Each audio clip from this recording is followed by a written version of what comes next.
पुढच्या घडामोडीकडे महाराष्ट्रात सामाजिक ऐक्याची वीण उसवते की काय असं चित्र दिसतंय असं शरद पवार यांनी म्हटलंय।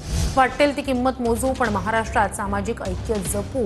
नाशिकमधील कार्यक्रमात शरद पवारांनी हे मोठं वक्तव्य केलं।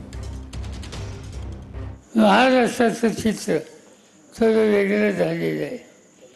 हा समस्येचा विचार हा अस्थिर होतो का काय असं दिसतंय। ही सामाजिक ऐक्याची वीण आहे, ती उसवते का काय असं चित्र दिसतंय। माझ्या मते हे एक प्रकारचं आव्हान आहे।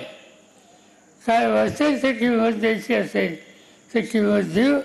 जो चव्हाण साहेबांनी, जो दादासाहेब गायकवाडांनी यांच्यासारख्या अनेकांनी जो घालून दिलेला होता तो पुढे नेण्याच्यासाठी जे काही करावं लागेल ते करण्याच्यासाठी तुमची माझी सगळ्यांची सिद्धता असली पाहिजे।